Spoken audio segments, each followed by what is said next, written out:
Radio Shack, even though I don't think they exist anymore, and pull it off the shelf and just go.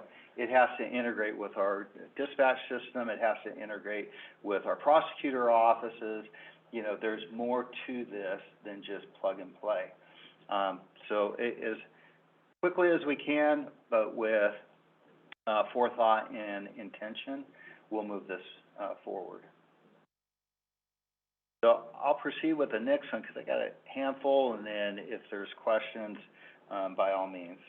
So the next topic is property crime updates. You may have been a part of a conversation a couple months ago on property crimes.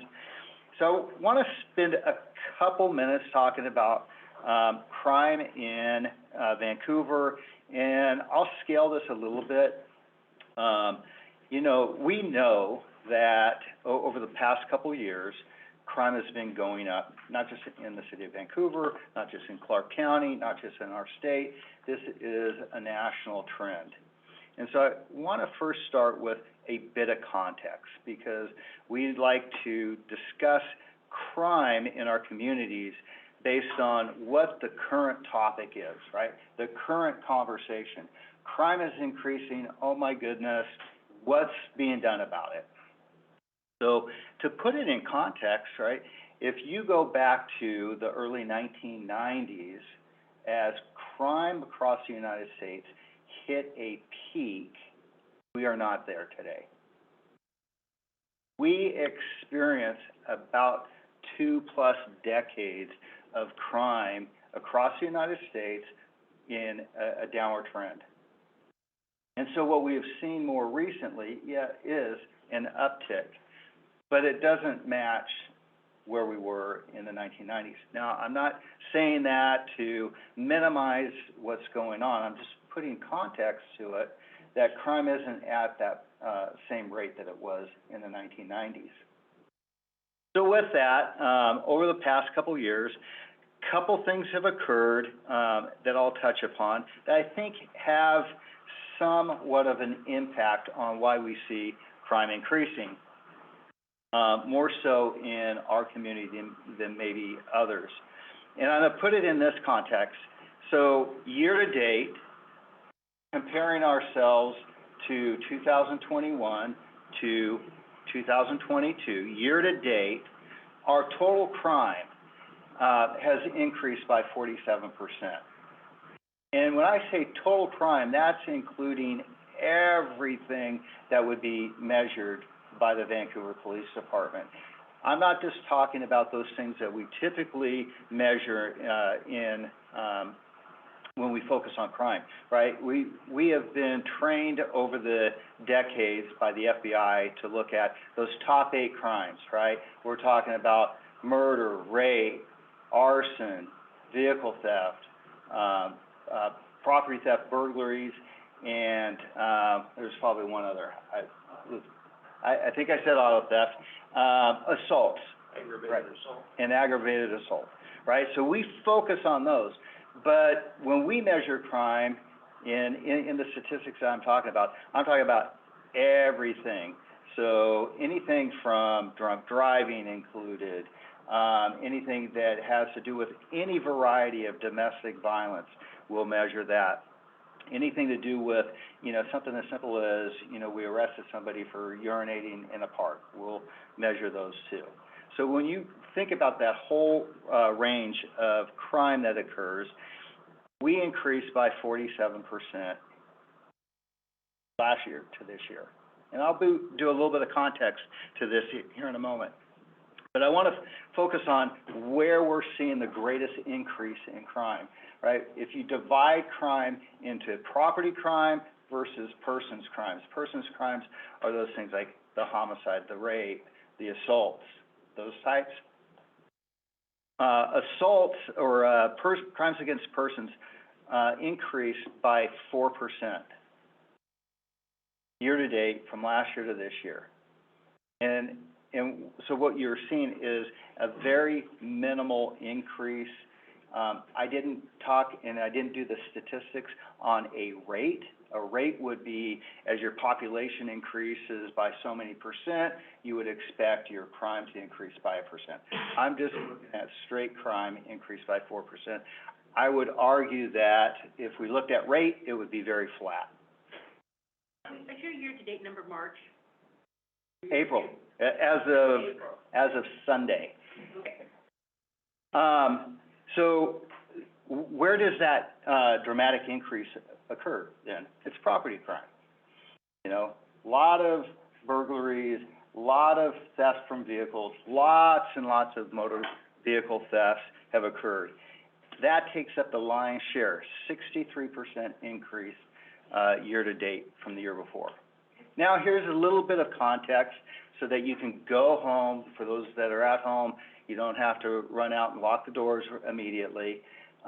So when you put this in context to citywide, you're talking about 84 incidents of reported crime a day for a population of about 200,000.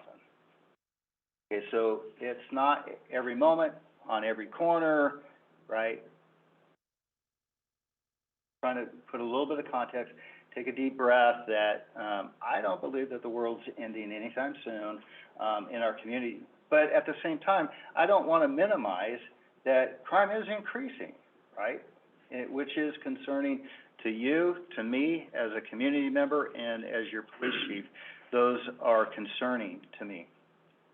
So what do I think is contributing to some of the things that have occurred?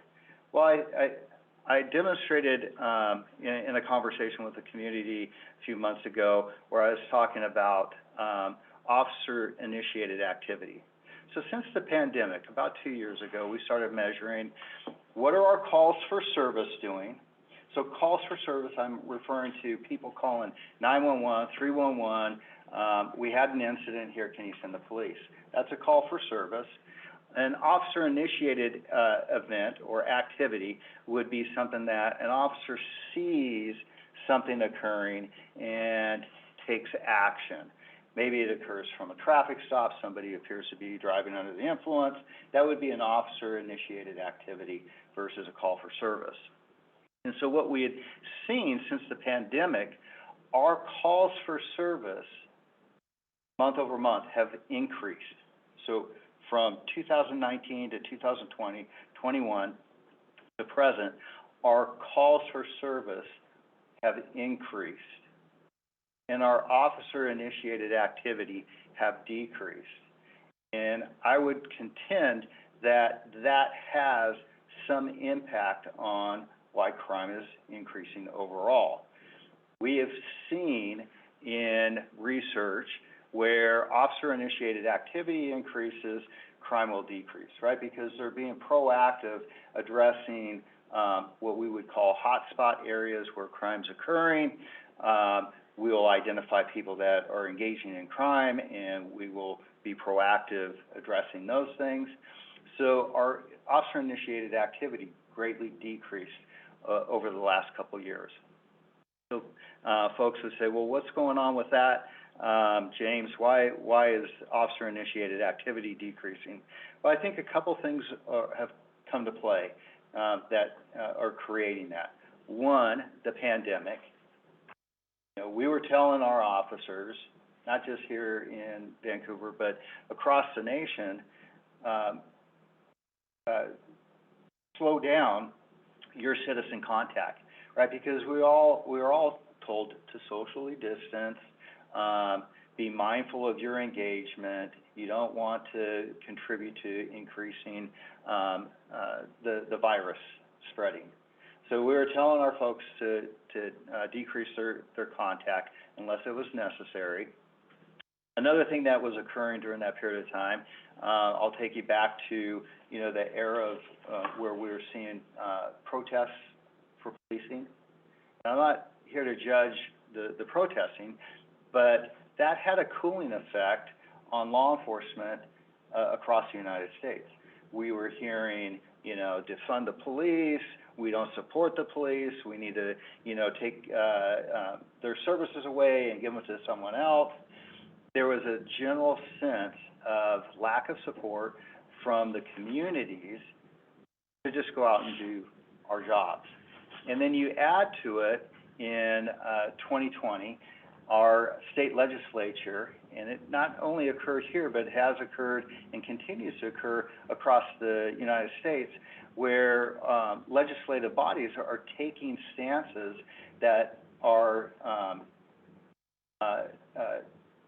limiting the authority of the police.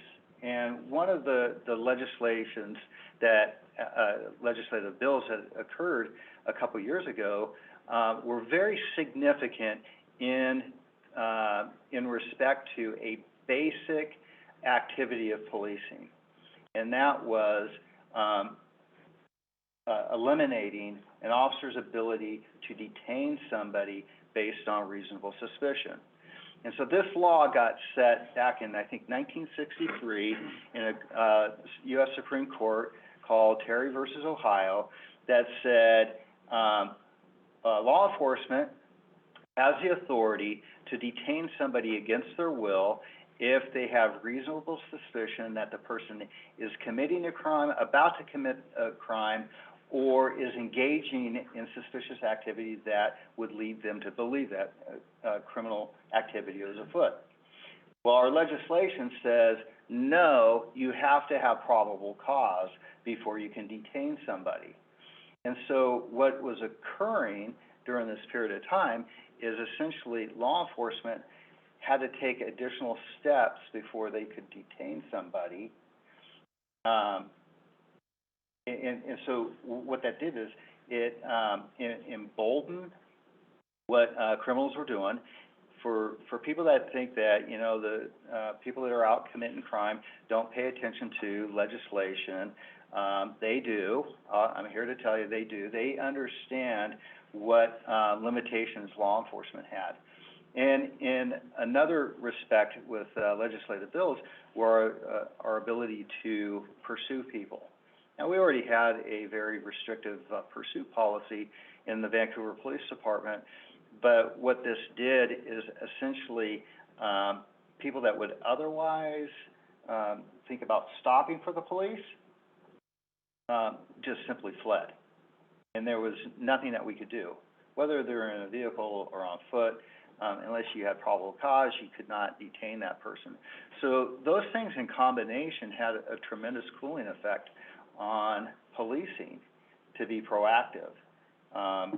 People, you know, that have been in policing a lot longer than me, believe it or not, 36 years, but there are people that even have more time than myself, you know, are looking back and saying, you know, these are problems to our ability to address crime in our communities.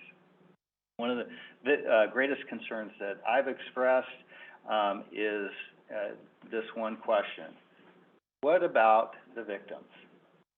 I'm all about fair policing. I'm all about being equitable in our treatment of the community that we contact.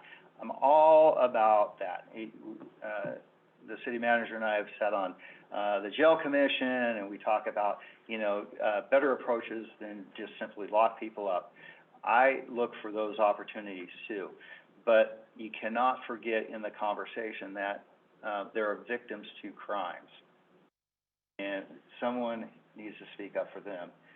Now, this year, our legislation has changed greatly.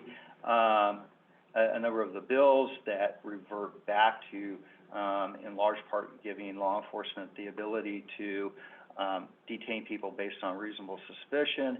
However, that just went into effect back in March, and there's still this sense of, I don't know where I fit in society anymore. You know, the mindset of a police officer.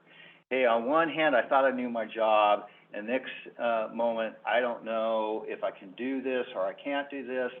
Oh, it sounds like we're moving back, but, you know, is it real? And if an officer violates those laws, it can be, one, decertified, two, under certain circumstances, be prosecuted. So you're talking about a person's livelihood being taken away on a split-second decision while everything is, still in flux. So I think that that's, a part of why we continue to see and have seen, our officer-initiated activity, continue to remain low. Now, the other piece, is as calls for service go up, remember I talked about that piece, we've seen a steady increase in calls for service. Well, then it also impacts our capacity to be proactive. If you think about it in a shift that might be a 10-hour shift, if you were handling, 15 calls and you had a certain capacity to be proactive within that shift, as those calls now increase to 20 calls, it reduces that capacity to be proactive. So those are a number of things that are occurring at the same time.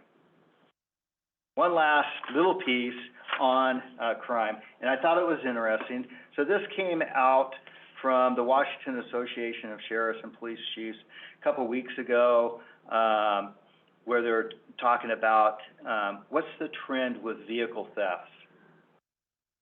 And I'm happy to, share this, but I'll just give you a general sense. So what they did is they went back to January of 2019, and they looked at vehicle thefts by month. And so you go back to pre-pandemic, long before the pandemic, vehicle thefts statewide were a little over 2,000 vehicles a month. By the time of the pandemic, it had dipped down to about maybe 1,700 vehicle thefts per month. The legislative law change that I talked about a moment ago, July of 2021, we were still right around 2,000 a month. And then as of March 2022, the statewide was about 4,200 cars stolen a month. And so then I asked my crime analysts, I said, hey, how do we compare on the trend line? And I know you can't see this very clearly, but in my left hand is the city of Vancouver. In my right, it's statewide. I can't tell if you get, well, you can. Look real close. So this will give you an idea that, the trend that we've seen in Vancouver is very similar to what occurred in the state during those same periods of time. Thank you, Judy. Yes, thank you. All right. Let's see, I want to make sure I've covered the topics I'm supposed to cover. One more, and then if anybody has questions.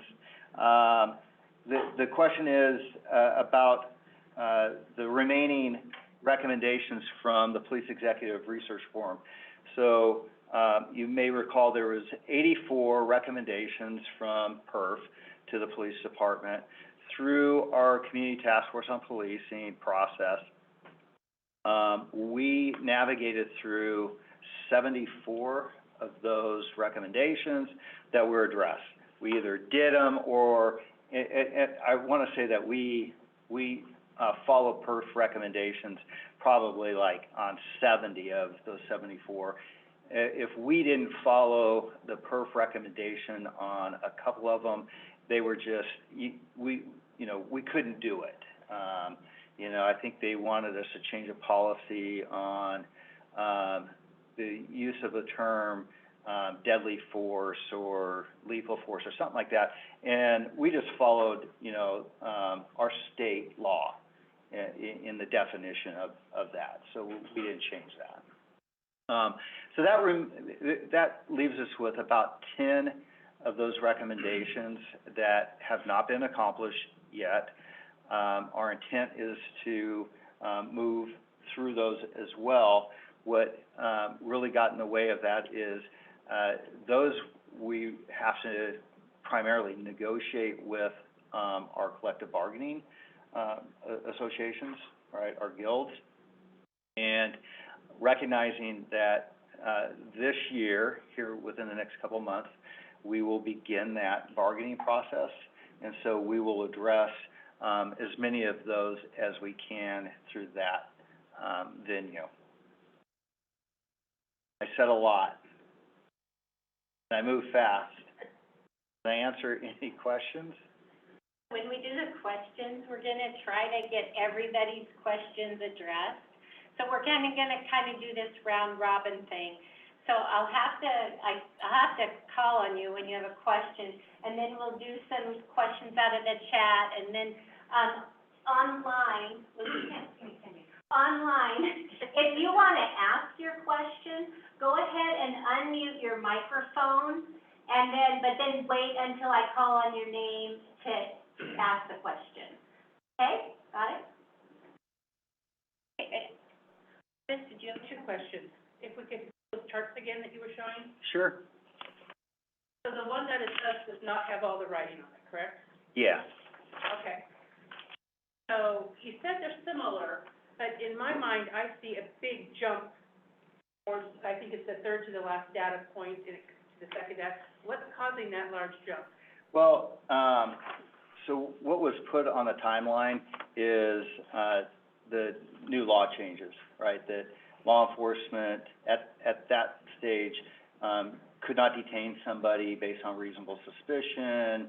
You couldn't pursue people. And that's the same, I'm trying to compare apples to apples. Yeah, yeah. So we don't see that spike on the state one. Sure. So statewide, it goes up here. It's smaller. Yeah. Here, you can. I'm numbers checking my work, so. Sure. Take a And look. I'm obviously not the communications guy. So what I'm looking at is point here, boom.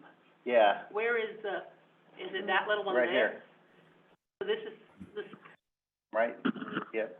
okay, so see how that's going this is way low, go straight up.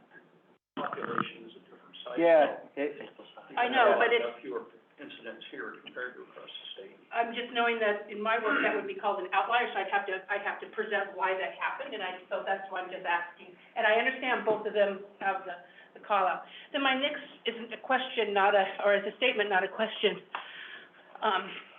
Please don't take this the wrong way.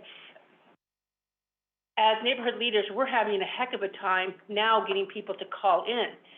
So I think the numbers are dramatically underreported because they have this attitude of why bother now because of those laws. They've heard about those laws, and now you guys can't do things, et cetera. Yeah, you know, so you make a good point, and that's always been a problem, you know, for accurate reporting of crime in any community. I would acknowledge that you're always going to have a group of people that are going to say, why bother? I probably would fall within that group depending on the circumstance. Somebody took something from, you know, a gnome from my yard. Probably not calling. But, you know, somebody, you know, breaks into my car, I'm going to probably call. So there's a threshold that we know that when people call or don't call. But what you're looking for is that, you know, general trend, what's occurring. Now, you know, there's ways to address, to offset that. One is looking at specific crimes. And one specific crime is auto theft. You generally have very accurate reporting of auto theft, whereas domestic violence, you tend to not have, or rape, that's generally underreported, right? Some crimes that are very personal, that victims will be a little bit more hesitant to report on. But generally speaking, homicide gets reported pretty accurately, and auto theft. And so you look to those. What are those doing? So Ken Sisser has a question, and Ken, you also had a question in the chat, so. Yeah, I'll do the question. I'll read the question so they can hear it, and then I have a follow-up to that particular question. And this is specific for the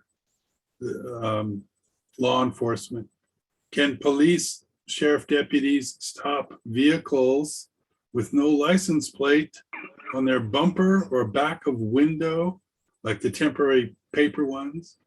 I've seen more than I would like to around. It seems sketchy to me and they should be pulled over. And then the follow-up is, what should an average citizen do? I go on alert when I see a big black SUV with no bumpers, no license plates. Like, what the heck is going on here? And why do they get to get away with this? Anyway, I'll leave it there. Yeah, so to answer your first question, yes, we can make a traffic stop for the violation of not, appropriately displaying a license plate. You can do that. That becomes a capacity issue, right? Capacity of how, do you have enough police officers to be able to address, every violation? Here's another piece of the conversation. I talked about national trends. Nationally, there are a lot of cities and communities that are passing ordinances that say their law enforcement is to not take enforcement action for minor violations. And, so I'm not talking about somebody talking on a cell phone or running a red light, right? Because those tend to create traffic collisions. But for somebody that, has an out-of-date registration on their license plate would be considered a minor violation. And in large part, the discussion is who gets stopped disproportionately based on their representation in the community, right? And so I'll be very clear about this. This is the discussion about are Black and brown people being stopped and enforced upon disproportionately to their representation in a community. And so there are a number of communities out there that are saying, we don't want our officers making these types of traffic stops, because some of those violations have led to police use of force, police use of lethal force that we've seen in the media. And so that's a couple things that are occurring. Now, to your comment about, this SUV, so what we tend to look for is what is suspicious about the activity that's occurring that's creating a concern. Because driving whatever you described as a vehicle might not be a law violation, right? It's suspicious to you, you're concerned, but is that a law violation? It might not be. But, one of the things, and this runs up against the whole, 9/11, right? See something, say something, right? We want our community to reach out to law enforcement and say, I see something suspicious. What we're hesitant about is, and I'll give you this example. I see a Black person in my neighborhood. Okay. What are they doing? Well, they're just walking down the street. Okay, that's not a violation of the law. Are we profiling at that time? So those are the conversations that are occurring, with the law enforcement. Okay, I appreciate that. But the guy the person driving the vehicle is driving a vehicle without a license plate on the back, and I've been pulled over for my left turn signal didn't work, and so the police said, "Hey, I pulled you over because your left turn signal didn't work." So the question I'm asking is, if a police officer sees a vehicle clearly in violation of the vehicle code by not having a license plate on the back of the vehicle they're driving around, or is the police officer gonna stop them? Yeah, maybe, maybe not. That's officer discretion, and, you know, it really comes down to, I can drive from here to my home, and if I'm looking for, violations such as that, I'd never get home. You know, so it's, you know, a matter of capacity of, you know, what's occurring at the time, what's taking precedent. You also mentioned safety, right? So left-hand turn signals that didn't work could cause an accident or something. Yeah, yeah, and that's a good point. Lynn had a question. It's kind of a more of a comment, but I know that there's no question nationwide we're seeing this phenomenon, if you want to call it that. One of the things that I did read up on was what is happening outside of the United States. One of the things that they're seeing is that we have the tendency to heap a lot of blame for this on the pandemic, but when we look at Europe, they went through the same pandemic as us, but their crime has not spiked like we have. So I think that we as a country, as a state, as a city, whatever, you know, we all have to look at this inwardly. This is something that is happening among us specifically in the United States. So I just think it's something that we can't just heap the blame on to the pandemic and move on. We got to address it, find out what are those core causes. I think what you are saying, you know, makes sense. So a couple exceptions to it, right? So it's difficult to compare countries. You know, different laws make it a lot differently, a lot different cultures. You know, one of the big things, you know, studying crime over the years, and so one of the big differences is one factor that the United States wraps up into its Constitution that other countries control very considerably. What is that? Right to bear arms. Firearms. Firearms, you know, and the lethality, right, you know, of firearms is a big game changer when you start to compare countries. So that makes it a little bit difficult. That's just one, you know, point. But, you know, so I belong to the Police Executive Research Forum, and not only, you know, do they address, you know, and focus on the United States, but they also report on other countries. And we see, you know, crime increasing in Canada as well, which is, you know, one of our borders. You know, but that would be a piece of it.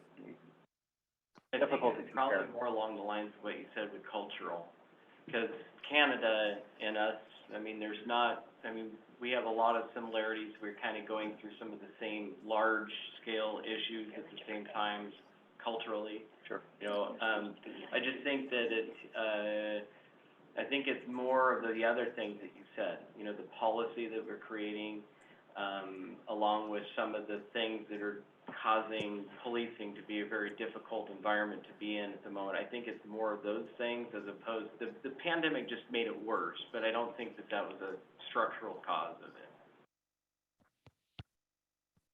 So Margaret Milam wants to know, what characteristics would you recommend we look for in a new police chief?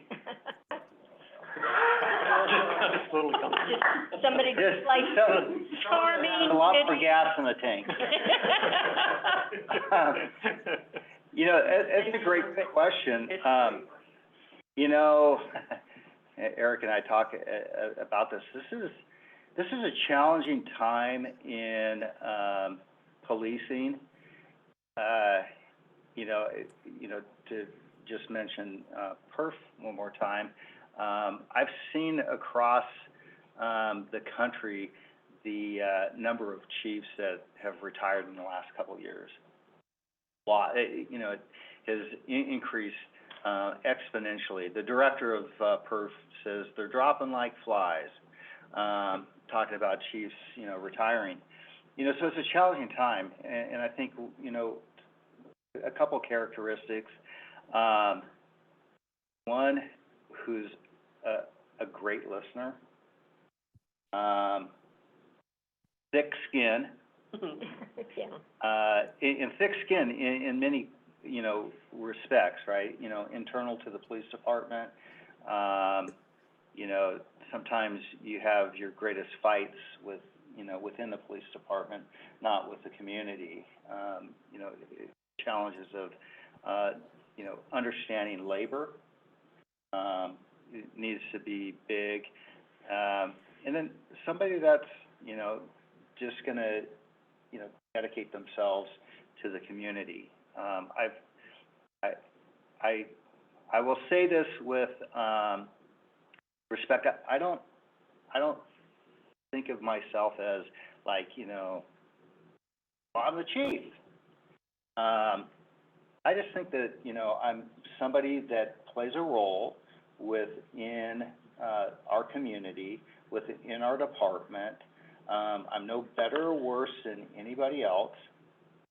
I have a role to play, and that's what I do. And then I go home and I still wash dishes, I still take out the trash, I engage with my neighbors. My life isn't just being the chief and carrying that title. And I say this with respect that I've seen a lot of people want to be the chief in this business. And to me, it's like checking a box. I was a chief, but did you really serve, dedicated to be the chief? Yeah, you're looking for someone that's here for the long haul. We're a community that went through a number of chiefs in a short succession. You need somebody that is going to be dedicated and going to be here for years. And I'm not talking about 2 to 3 years. You know, I'm saying 5, 6, 7, 8 years. The only way to create that change that I've seen is that you know, staying in the game. So, well, I hope that helps. Thank you. Peggy Anderson has her hand up. Peggy, do you want to ask your question? I'll ask my question because I don't know how to, I lost my Zoom, but anyway, can the police increase the patrols in high crime areas like condos and apartments? Because we've had a consultant tell us that if there were more police patrols, we would probably see less vandalism to our cars. That's a good question. You know, so I hate, you know, talking about resource, but what it really comes down to is a capacity. Now, one of the things that we do within the police department is we will look at trends. So we'll look at the map of our city, and we will look at where our calls for service are trending. Where do you have more and more calls? So unfortunately, or fortunately, if you live in a neighborhood that you don't have cars being broken into, or you have, you know, crime occurring, you're probably not going to see the police. But if you're in a neighborhood that is experiencing more of that type of activity, that's where our officers are going to spend more of their time.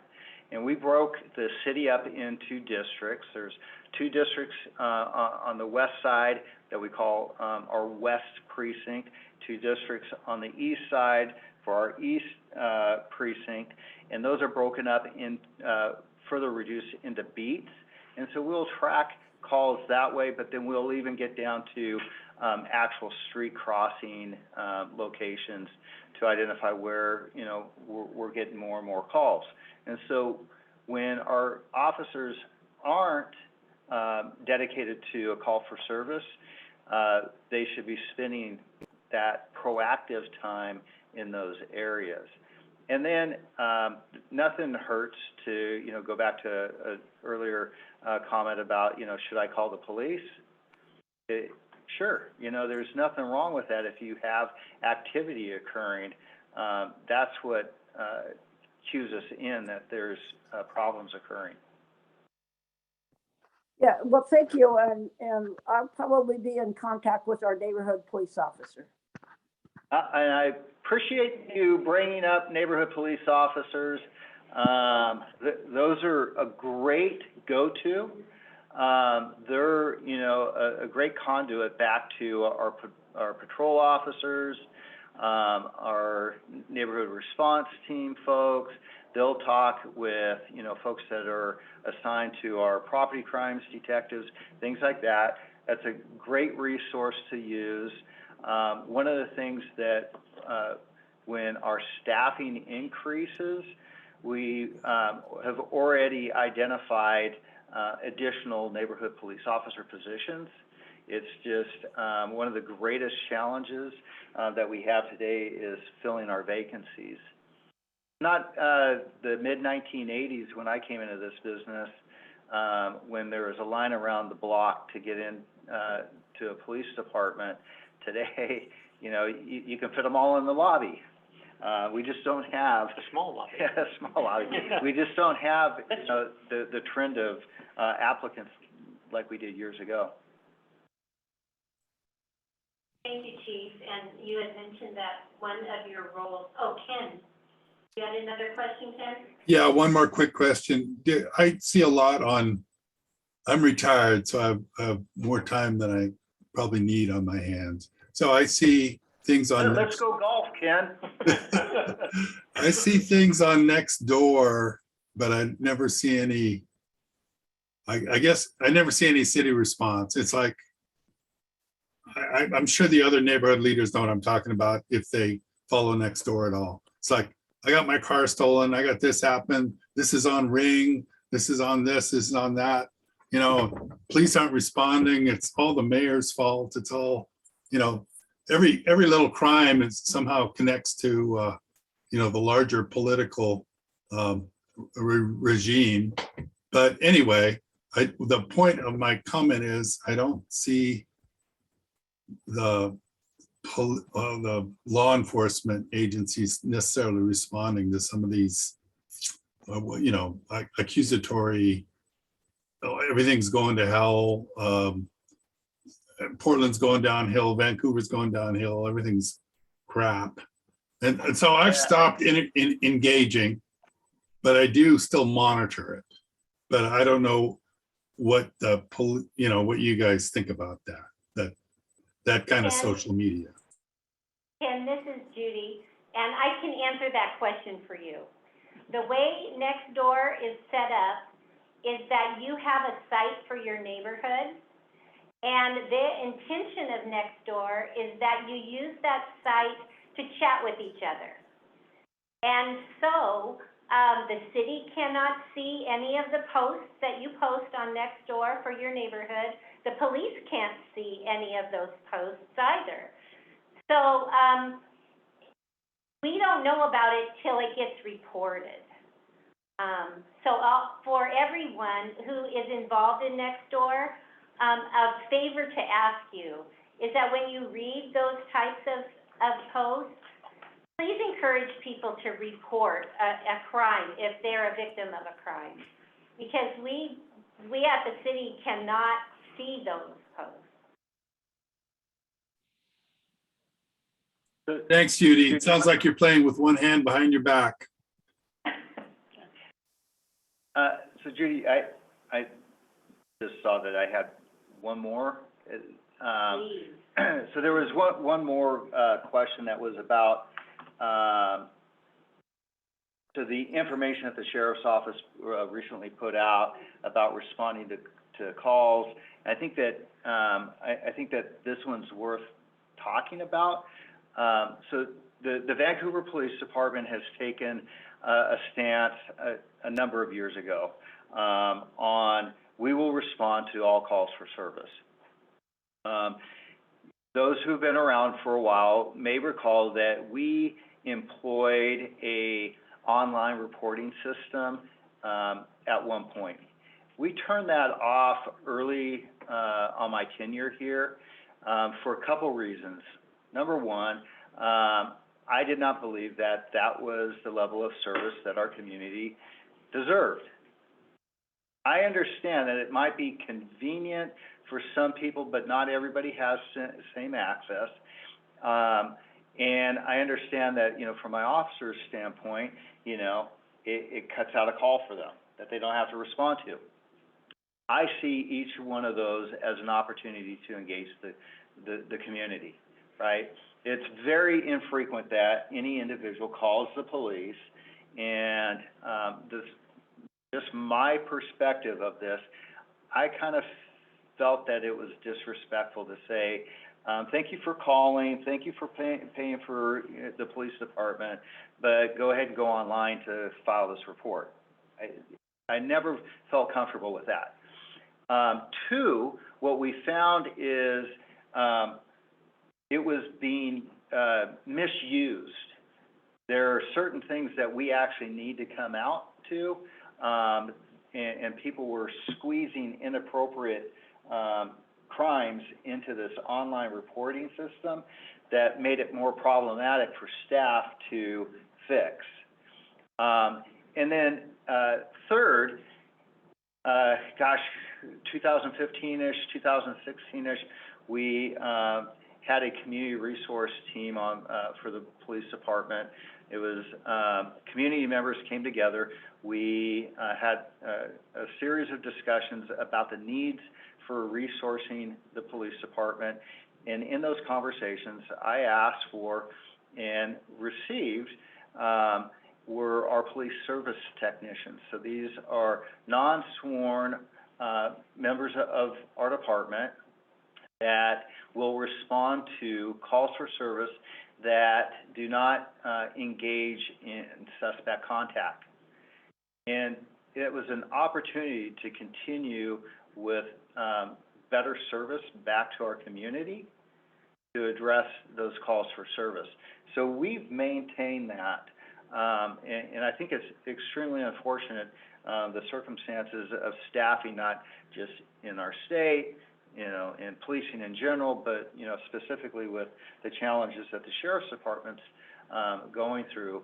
But the city manager and I have had, much discussion about this, that, we don't have all of our positions filled. We don't have a number of our specialty positions filled based on staffing challenges.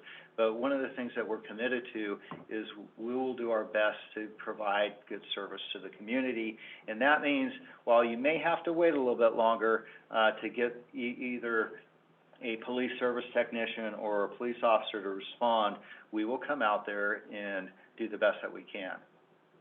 So I hope that I explained that one based on the earlier question I had gotten. Thank you so much. Thank you. And I was gonna mention that your role, you have the role of chief, and one of the things I think you have done excellently in that role is interact with the public. So I thank you so much for your work for us.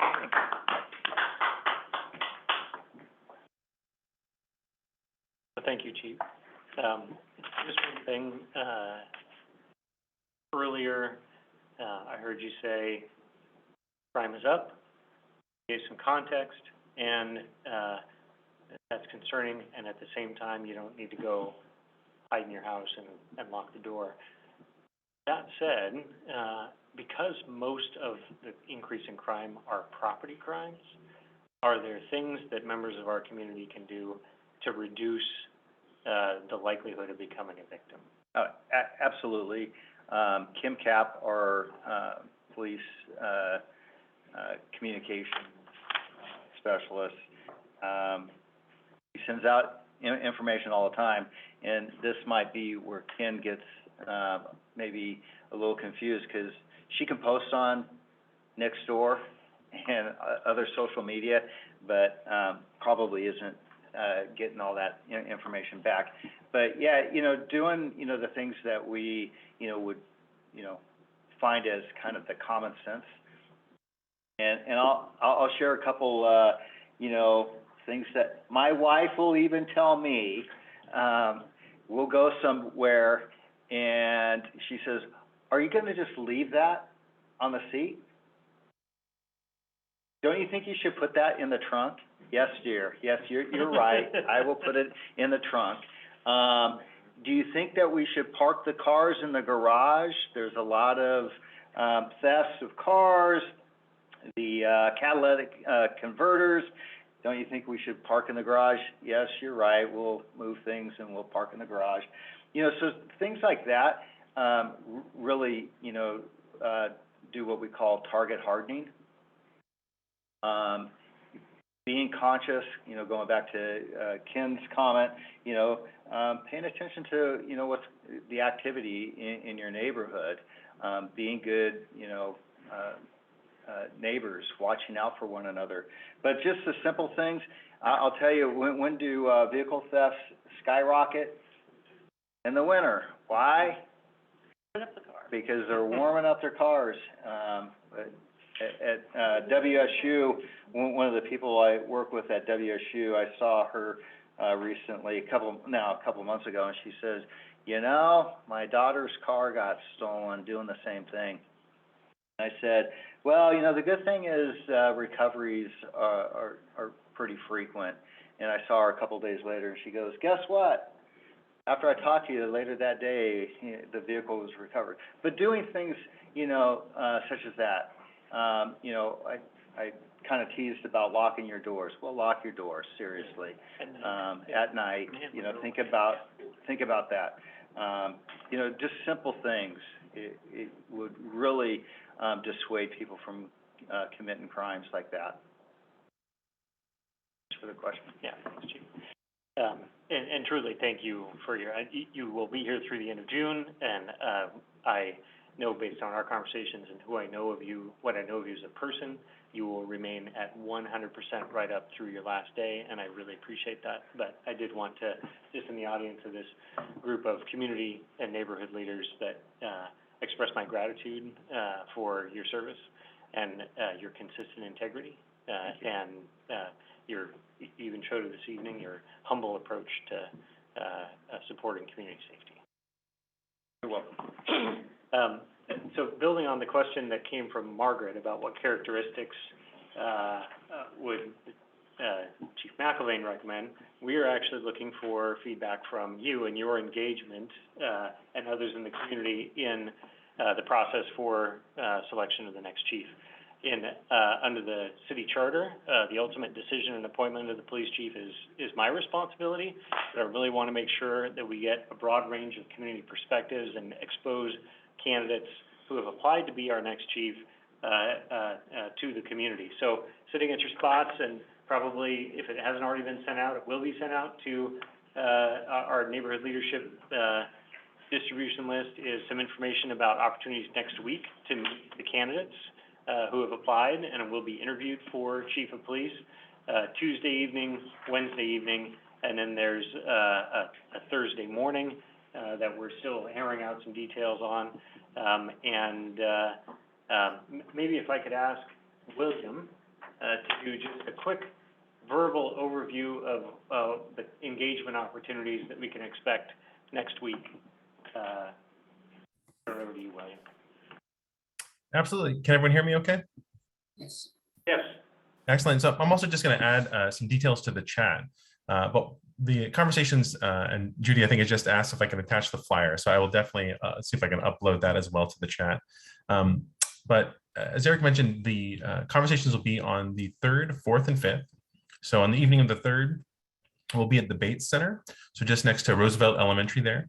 It's where, if you've been to some of the past school board meetings they've had, especially larger meetings they've had in that space, we would invite you all to attend there. I'm also going to add some links to the chat right now where you can register. And during these conversations, what we're going to be doing is providing a little bit of time for folks to mingle, meet the candidates, have a chance to talk in that sort of informal setting, and also reconnect. A lot of folks have expressed interest in, of course, wanting to be back together after years of being apart in some cases. So we're delighted to be able to kind of host that. And then when those sessions begin, what we'll do is we'll have an opportunity for folks to introduce themselves. So have a chance to kind of get to know the candidates, Invite them, of course, to share their perspectives and kind of what they hope for in terms of the future of Vancouver, in terms of policing. And then the majority of our time will be spent doing a Q&A. So we'll have a moderator and a co-host for the conversation, and we'll be sharing questions that come directly from community members. So we invite you to submit your questions ahead of time. And we'll also be using questions that are coming directly out of the community survey. So we had, I think, 1,071 folks in the community submitted their feedback in terms of what they wanted to see in the next police chief. And so a lot of the questions we'll be asking will come directly from that survey, as well as the questions that are submitted ahead of time. In the room, when folks are participating, they'll also have a chance to submit their questions on paper. So if you're someone who would prefer to do that when you come to a session, we welcome that as well. And then on Wednesday, we're going to have a slightly smaller meeting space, but we'll be at the CTRAN administrative offices. And we'll be broadcasting that conversation live via the CVTV Facebook page and also on CVTV. So you can watch that on cable as well. I have a question. Mhm. I signed up for it on the 3rd, but online it says Boys and Girls Club, and here it says Bates. Is that the same place? The Boys and Girls Club is acting as a co-host for that conversation. So if you saw on the website that name come up, it was likely because they're the co-host for the conversation. But the meeting is at the Bates Center for Educational Leadership, which is on Falk Road. I love that you're doing this. I feel that I'm pretty engaged with the city stuff, and this is the first I'm hearing about it. So I'm a little concerned that it's only a week out and how we get people communicated on that. This is the first you're hearing about it because literally we hammered out these details yesterday. Okay. And we are, even though Chief McIlvaine has been gracious in the amount of notice that he's given, the process to build the interview pool, I actually selected the finalists to be interviewed this afternoon. So it's a little less than optimal, and recognize that it's a short time, so we're using the channels that we have and then pushing out through other channels to raise awareness. And as William mentioned, the community forums, we're also co-hosting those, so it isn't just the city, but we're, for example, with the Boys and Girls Club and with the Chamber of Commerce and who's the third co-host? The YMCA. YMCA, and which helps us get words out through other channels to even greater audiences. So. Help. Yep.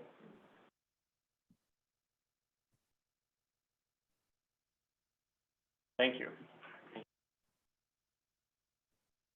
So I think we are now in the kind of what's on your mind, where we just have an open roundtable discussion about what key issues you may have questions about. I certainly can, we had a couple of questions that were submitted in advance that I can provide answers to, but I'd rather lead off with just opening it up to any questions about what may be on your mind, and do my best to answer those. And if not able to answer them today, then we can certainly follow up with responsive information. So. Looks like Mary Lou Martinek has a question. Mary Lou, do you have a question? I passed because I was pressing the wrong button.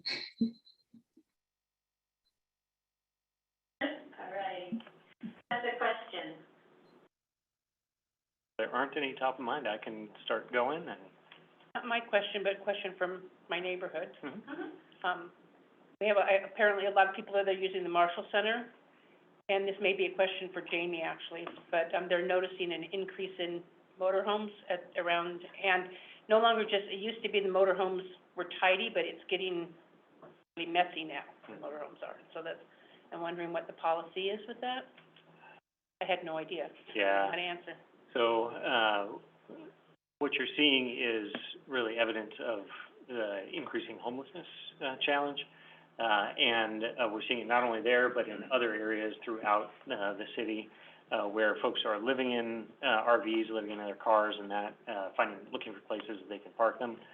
As I think probably most people are aware, the city does operate a One Safe Park facility, which is a location for people who are living in their vehicles to safely park. They get access to services, sanitary facilities, those kinds of things. We are looking for a second location to be able to open up a second safe park. So far, we have not been able to find a location that is suitable for that, but we are looking, if someone knows of a parking lot that is not being used somewhere that we could, even if it's not publicly owned, we would, lease it. That's what we're doing with C-Tran. It's publicly owned, but we lease it from them. With the RVs that you're seeing, like outside of Marshall, and they're for a while they were down on Columbia House Way or Columbia Way on the waterfront, and we've seen them in other places as well. We are approaching those in a way that's very similar to the way we're approaching other encampments throughout the city, which is we prioritize them based on the overall kind of community risk. And you saw probably some news coverage just either today or yesterday about a cleanup of an encampment over by Chocolove, and in that article was references to several of the kinds of symptoms that were indicative of community risk: fires, physical assault, drug use, those kinds of things. So we prioritize that, and then work with our homeless assistance response team, our HEART team, which is led by Jamie Spinelli, who's become almost like a micro-celebrity in the work that she's been doing to address the incredible work that she's been doing to address homelessness in Vancouver, and work with folks that are living there to try and first get them connected with housing and social assistance resources. Ultimately, we look to clean those up where they do present those kinds of community risk elements. Actually, I'm anticipating as part of a supplemental budget that'll be bringing forward to council in the next month, asking for an appropriation to provide some capacity to clean up where they're abandoned, because we are seeing particularly aged RVs, we've seen them being abandoned in the community, and they're expensive. Tow companies won't just do it for a few $100, but they can't just sit there. And so we're looking to get some capacity to be able to address those abandoned vehicles that we see in the community. From my neighborhood, people who approached me I'm not communicating all night. They were concerned, of course, people are homeless that are staying, but they were concerned about the motorhomes because we've had so much of that. They were concerned that it seemed to be different type of folks with motorhomes with lots of trash. They actually were wondering if they were people that came from 112th over, and I said, well, I never saw a motorhome on 112th. So I do encourage, similar to what the chief was saying, do encourage people when they see those to report them. They can be reported through our app. And then if you go to our website, you can report them either through a phone call, and I think there's a link you can click there as well. So that actually goes to the HEART team, and then they can be better informed, although, Jamie and the team are very well informed about what's going on, but better informed, and then they can work those into the overall priority. So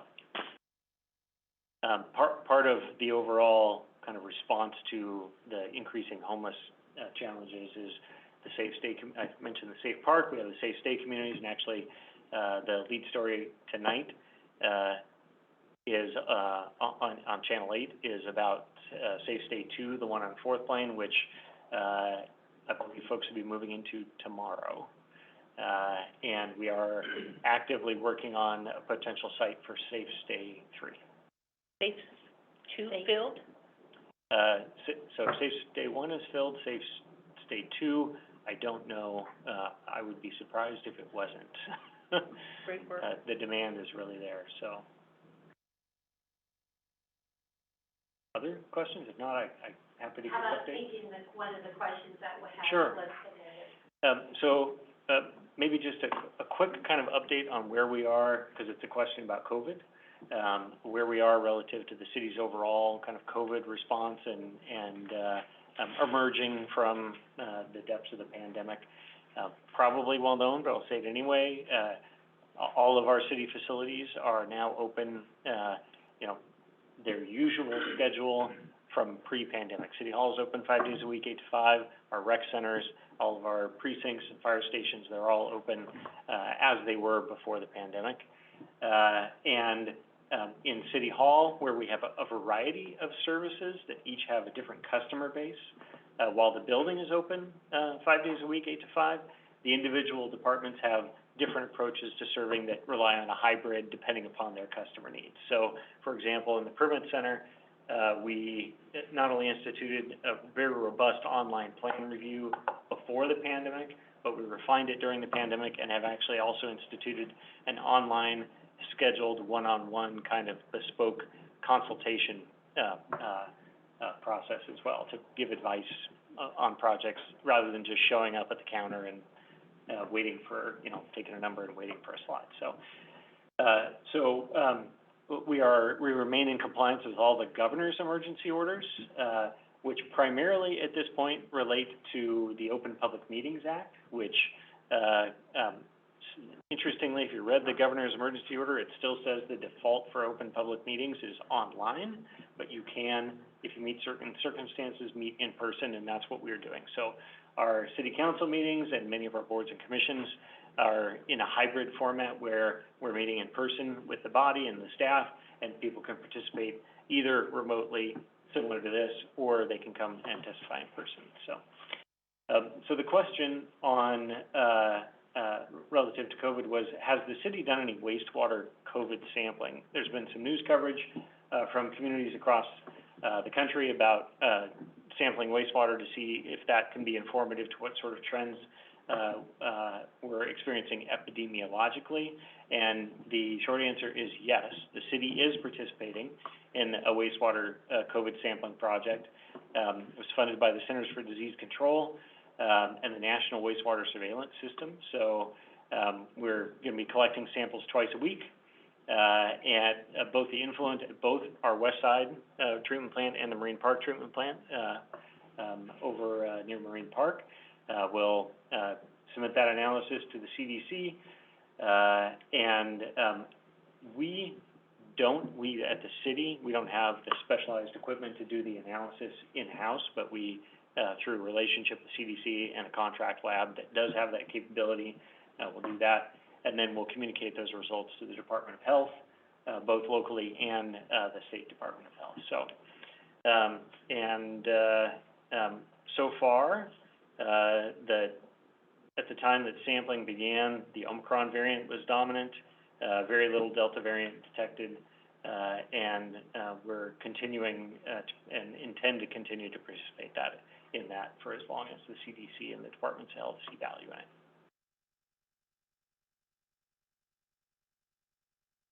There's a couple others that, unless there's other questions.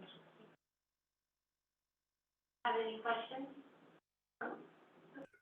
I admire your breadth of knowledge. I don't know if you can answer this one. So what are the samples tell us? What do the samples tell the city?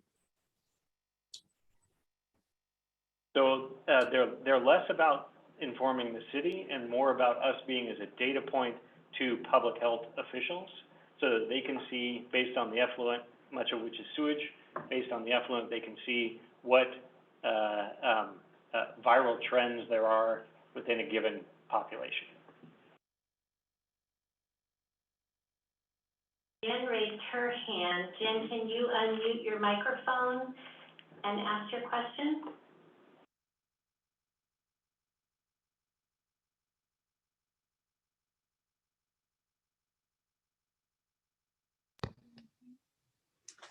I just was wondering about that date again in May, April 3rd, well, May 4th, when there was going to be the live interviewing for the police chief. Where is that, or how do we listen to that? Sure. The meeting will be at the CTRAN administrative offices. And I can put the address again in the chat, and it'll also be on the CVTV Facebook page, so streamed online, as well as on CVTV. So you can watch that on channel 23. Okay. Do you know what time that would be? Yeah, the meeting will start at 6 o'clock. 6 p.m. Thank you. Absolutely. And if you'd like to register for that to attend in person, you're welcome to. If you'd like to just watch online, we'll also be monitoring the chat as well. So we can bring some of those questions that come through on Facebook into the room. Thank you. I'd like to report that to the Landover Charmel neighborhood. And then let them know at our board meeting on the 3rd, which is right. Okay, thank you. Absolutely. And then just to let the entire group know, one thing that Judy and I can do is also share in the chat. We've shared a copy of the flyer that Judy has there in the room. But we can also make sure we send that out via email to everyone who's on tonight's meeting. Oh, perfect. Thank you. Mhm. Steve, is Kim gonna put out a communication about this? I flip a lot of her Facebook that she does. It's really easy, or the city. So that should probably be through the. William? It'd be William. Are you gonna put out a Facebook on this that we can post? Something we can flip, or do we need to create a? Yes, thank you for asking. Yeah, throughout the week, so starting today, I think some of our social media posts have gone up. So they'll be on Facebook, Twitter, Instagram, and they'll also have Nextdoor posts going out as well. And for some reason you don't see one, definitely feel free, and of course, let folks know, and then you can always kind of repost ours later. But we should have a post going up, if not tomorrow, or if not this afternoon, tomorrow is when I would imagine it'd be live. Excuse me, thank you. And to the earlier question too about kind of how quickly everything's coming together, we really appreciate. Just want to say also thank you to everyone who's on tonight's meeting, because your ability to kind of help spread the word, encourage participation, either in your neighborhood associations, with the organizations that you serve in the community or volunteer with, as well as other community members who you think would be helpful to have in the room. We're really eager to get folks' feedback. And one of the things that we'll be doing, I forgot to mention earlier, is also gathering feedback. So as folks leave and as people are participating online, we'll have a comment card that people can fill out to just provide a little bit more of their feedback. See also if they have additional questions that we can address as part of the interview process.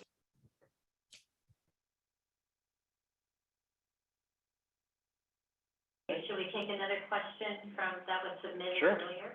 Sure. And I'll kind of combine these two. One was, they're both related to climate action and the city's goals and objectives there.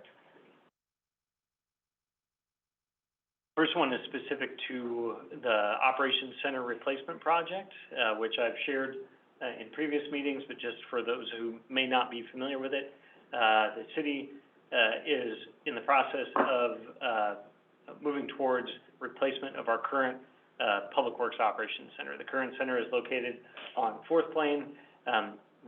It was originally built in 1951. The city purchased it from Clark Public Utilities, who built it in 51, purchased it about 20 years later, and it essentially is the same facility that we bought about 50 years ago. And it doesn't meet a lot of seismic or codes right now. It's not big enough to serve a community of 200,000+ people.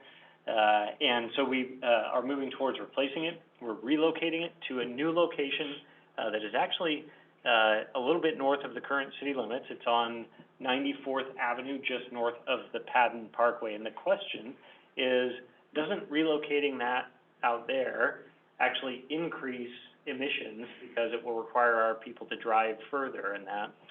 And it's not well known, but actually the city does serve significant population outside our city limits with sewer and water. And we're responsible for maintaining all those sewer and water lines and lift stations and pumps and all that. So we serve about 90,000 people outside the city limits. So our total service base for sewer and water is about 285, almost 290,000 people. The new location is actually positioned to more effectively serve the entire service area, including what's in the city as well as what's outside the city limits. And over time, the entire urban growth area, which goes all the way up to the fairgrounds, and includes the fairgrounds, 134th Street, WSU Vancouver, Philida, Salmon Creek, that entire urban area eventually is intended to be inside the city limits, and we will have responsibility to serve all of the assets there. And if you look at this location, this new location relative to that total area, it is closer to the center, and until you get way up in the 179th, fairgrounds area, and then if and when we get up there, eventually we will, but if and when we get up there, we may need to start talking about a satellite location, maybe co-located with the county, that would serve that portion of the city as well as the unincorporated Clark County area. So at first glance, it looks like we're actually increasing vehicle miles traveled and, it'll be less efficient, but actually, when we look at our service area for sewer and water, which actually also is our service area for fire and EMS, we actually will be able to achieve some efficiencies. In addition, the City Council has already endorsed an approach for the construction of that facility to be leading edge relative to its carbon footprint. So looking at renewable energies, energy efficiency in the buildings and structures, building infrastructure that supports an electrification of our fleet, alternate fuels, all those things, so that the facility itself will be a more efficient facility than what we have today. Which does kind of lead into the second related question, which is a question about electrification of our fleet. And do we have a plan to switch to electric vehicles for, and, you know, the city has probably all in somewhere around 700 vehicles in our total fleet, and that includes, you know, police cruisers, the police utility vehicles, our fire apparatus, all of the trucks and all dump trucks and everything that you see out with the city logo on the side. And the short answer is yes. We are intending to move towards electrification of our fleet. We anticipate in May to be back to the City Council with what we're calling a climate priority resolution, which will formally adopt their already pretty well articulated and affirmed climate goals of becoming carbon neutral by 2040. Part of that will require us to invest in transitioning how our municipal operations function. Fleet is a big part of that, and buildings like the one that we're in and the other 18 that we have across the community. Retrofitting and improving the efficiency of those is also a big part of improving the overall carbon footprint of our municipal operations. So our current fleet department, which is an award-winning department, by the way, but a fleet department is looking at how we can begin to accelerate migration of our vehicle fleet to electrical and alternate fuels. Not all of our fleet you know, when you got those big heavy-duty trucks, there aren't an electrified equivalent for that, and we need those vehicles, that equipment to be able, excuse me? Said yet. Yeah. But it's coming. It's coming quicker than probably we think, but yeah. But we are looking at, is there alternate fuels that actually reduce that carbon footprint, allow us to continue to meet the need of our operations crews, but are a step towards that ultimate carbon neutrality. So we do at the city, I'm very grateful for this, and it's taken discipline to get here, but we do at the city have built up a system of equipment repair and replacement funding. So there are resources built into the budget to transition our fleet. The analysis that we need to do to make sure that we can continue to affordably do so is, you know, electric vehicles tend to cost more upfront, but over the life cycle, they have a lower operating cost. And so using those equipment repair and replacement funds to fuel and accelerate the change of the fleet to be more electrified and alternate fuels. So I'm excited to see how that rolls out, because oh my. I can't even imagine how you can have a fleet of 700 vehicles that are out during the day, and then they all come home at the same time and all have to be charged at the same time. Well, yeah, and so that's because it isn't just the vehicles, you have to have the infrastructure to charge them, and then that means not just charging stations, but you need to have CPU able to deliver the electricity and support it in the location where we need it. So it is really truly a systemic change. There are, but we're aligned. There are changes happening at the state level, which is where we get a lot of our vehicles. We use the state's vehicle procurement process because they order larger volumes, which drives the price down, and they're also pushing this as well. So, and then when you look up and down the West Coast, there's been ambitious declarations by the West Coast states that are driving and accelerating this change as well. So, What do you think will happen with the old vehicles? Because if you surplus them out, you've still got that carbon out in the world. yeah, so that's one of the things we need to be mindful of, and we are mindful of, is that, like you just said, just because we're not using the vehicle doesn't mean that it's not being used and contributing carbon to the community. And so in some cases, the overall carbon formula may actually be better if we get another year or two of life out of the existing vehicle, because there's a carbon footprint with the manufacturing of the new electric vehicle as well. And so the net benefit may not be just to, accelerate transition to all electric, but rather maybe we go to a flexible fuel, and that reduces the emissions during the last, 2 or 3 years of life of the vehicle. And on average, police cruisers, those kinds of things, our fleet, each vehicle in our fleet is around a 5-year life, around. And sometimes we stretch it out a little bit, sometimes something happens and it's much shorter.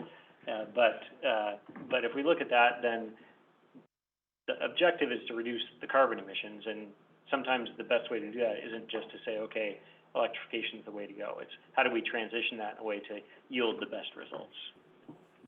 Hey, Chris, every time I go down to the train station, you look across the railroad tracks, you see the new home of the surplus vehicles. Yeah. The big scrap yard. Yeah. We need to figure out how to use the material from the scrap cars to go to housing. Oh. Oh. Some people are doing that already, and it's RVs on the Yes, but street. that's not what I meant. I know. That's not what I meant, but yeah. There's some good recycling in that. Yeah. So unless there's other questions, I can maybe share a couple other updates. I think that'd be great. Okay, Thank so kind of building on the same theme, a couple of kind of big transportation issues that are going on. One is a really big project, the other is a really big policy. And I'll start with the big project one, the I-5 bridge replacement. There's been a flurry of news articles in the last week or so, and some opinion pieces in the Columbian anyway, about the Interstate bridge replacement project. We're really, so that was launched by the governors a couple of years ago. The Bi-State Legislative Committee was set up and funded the planning effort. The initial appropriation was $35 million. Oregon matched that and threw in a little bit more. And that roughly $70 million worth of funding has supported establishing a bi-state office and engaging with key partners from across the bi-state region. And those key partners are City of Vancouver, City of Portland, Port of Portland, Port of Vancouver, CTRAN, TriMet, and Metro, which is the Metropolitan Planning Organization on the Oregon side, and the Regional Transportation Council, which is the MPO on the Washington side. Those 8 partners have been working for about 2 years now to try and come together and get to a shared agreement on what a replacement bridge solution would be. And a replacement bridge solution includes multiple components. What should the bridge itself be? How many lanes and how many auxiliary lanes on the bridge should there be? What is the implications for interchanges on the Washington side up to as far as SR 500? What are the implications for interchanges on the Oregon side, starting at Hayden Island and working down to Marine Drive on the Oregon side? And should the North Portland Harbor Bridge, the SLU bridge, be replaced on the Oregon side? And then what should the transit component be, and then what other active transportation components, like cycling, walking, those kinds of things. So the project is, I believe, very close to rolling out what their preferred solution is, what the kind of technical solution is that would go into the supplemental environmental impact statement that would start in the summer and probably take a year or so to get through. There was some coverage earlier this week about light rail being the preferred transit solution. And there is still some additional analysis being done on whether it should be 1 or 2 auxiliary lanes. All of the scenarios assume 3 through lanes in each direction, But the question is whether there should be one auxiliary lane across the bridge or two auxiliary lanes across the bridge. As Vancouver has been participating in this, been mindful of a number of things that have direct impact on the community. The light rail piece, we've been very insistent that if that's the preferred transit mode, and it did emerge as that it be brought in only to the degree necessary to connect to the BRT system that we have here in Vancouver, and not to become a surrogate for, but rather something that connects to, and then we really capitalize on that BRT investment, which, you know, the Mill Plain Vine, the Fourth Plain Vine is done, the Mill Plain Vine is under construction right now, and planning is underway for a Highway 99 Vine route as we speak. That, and then we are looking at what are the implications of functionality, congestion, traffic management on I-5 of the one auxiliary lane or two auxiliary lane options, and then also what is the kind of physical presence of that bridge right there. Right now, there's 3 lanes across there with really no shoulders. If you go to 4 or 5 lanes, that's a total of 8 to 10 with shoulders, which becomes a very large structure, and it is roughly, if you're standing on the roof of City Hall, you'd be looking right into it. I mean, so it's high. And we're mindful of what that kind of the size of a structure like that is, has implications for downtown.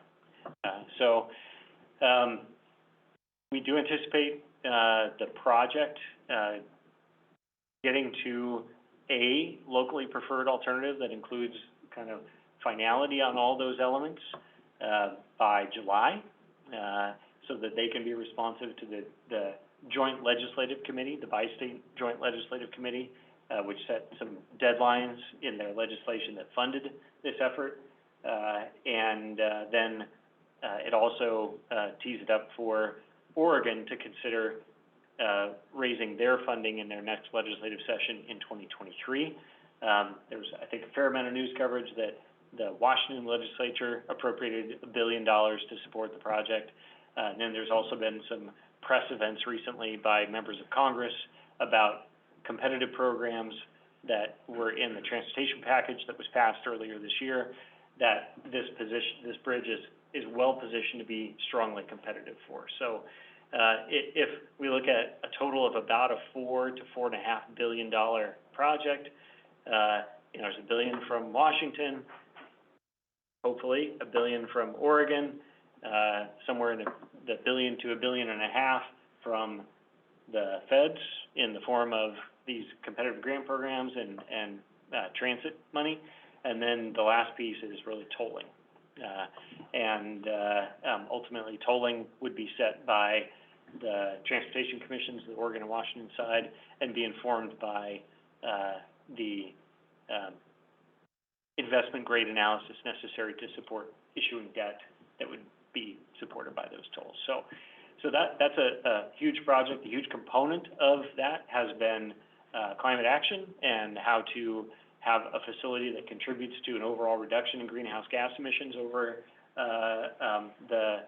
not only the life, but with specific analysis over the first 20 years, contemplating construction beginning in 2025. And then also a tremendous focus on equity associated with that project. What are the equity implications, not only for its construction and how to create opportunities for historically underrepresented populations during the construction, but also the potential risks of displacement associated with the construction itself of existing homes, particularly there's floating homes down on the Portland Harbor that could be displaced. We have been very vocal and very clear that on the Washington side, the tolerance from the city of Vancouver perspective, the tolerance for any take, quote unquote, take of existing homes would be unacceptable. They've heard that and will continue to advocate for that position. So on the policy side, we are currently working on an update to our transportation system plan. And this is kind of a boring but important thing. Some people don't think it's boring, but Policies typically aren't the most thrilling thing that we engage in, but they do set the long-term direction and trajectory for the community. And because all of us use the street system every day, multiple times a day, get to and from work, to and from our family schools, rely on them for our jobs, the transportation system plan, or what we're calling Vancouver Moves, really will be setting the policy framework for investment in our street system for the next 20 years. And we're at the relatively early stage in that process. I just encourage people to be aware of it, spend a little bit of time on our website, learn about it.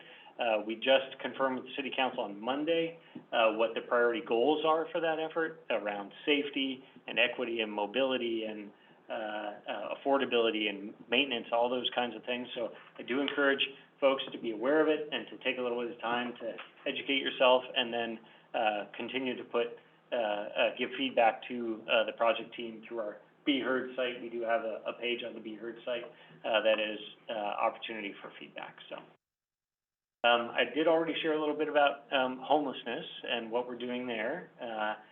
We are also working on affordable housing policy, which includes looking at our zoning code and what kind of phase one opportunities there are to amend the zoning code to create more opportunity for accessible and affordable housing. We'll be talking to the City Council a little bit later this summer about options for potential renewal of the Affordable Housing Fund. That was the fund that was passed in 2016, and it expires at the end of 2023. And want to be able to have a conversation with the council about their interests and the community's interest in renewal of that Affordable Housing Fund. Renewal could also include modification of its intent. We're in a different place than we were 5-6 years ago. Want to make sure that if there is a renewal that goes to voters, that the renewal reflects what our current and prospective needs are, not just an assumed extension of what they were in 2016. So. When is the housing code update going to be presented to council? I did not bring my master schedule, but I believe we have a update to council in May. And pending their direction on that, we'll have it to them for hearing in either late May or June. It did just go to the Planning Commission earlier this month. So. Thank you. Yes. We've heard a little bit about policing. Just a quick update on the Heights District. If you've driven by there, it looks bigger than it did because the building is gone. There's still a fence up, but are just about 100% complete with the demolition of the structures that were on there previously. We have awarded a contract for the design work of the infrastructure, so the parks, the trails, the streets in there. If you live or travel in the area, you may have seen some spray paints on the rights-of-way. That's part of the early work of the design team, verifying location of utilities and the limits of rights-of-way out there so that they have reliable information to begin their design work. We'll be doing some community outreach and engagement around that. And then we are also mindful of a couple of things, particularly if you live in a neighborhood around that area, want to, when the demolition is fully complete, we want to make sure that site is appropriately activated in the interim so that it doesn't become an attractive nuisance and starts to engage the community in a constructive way about what the future of that area will be. And that we put in place some appropriate deterrents. We're aware that in areas in the community, there are folks that call them cookies, but some people call them donuts.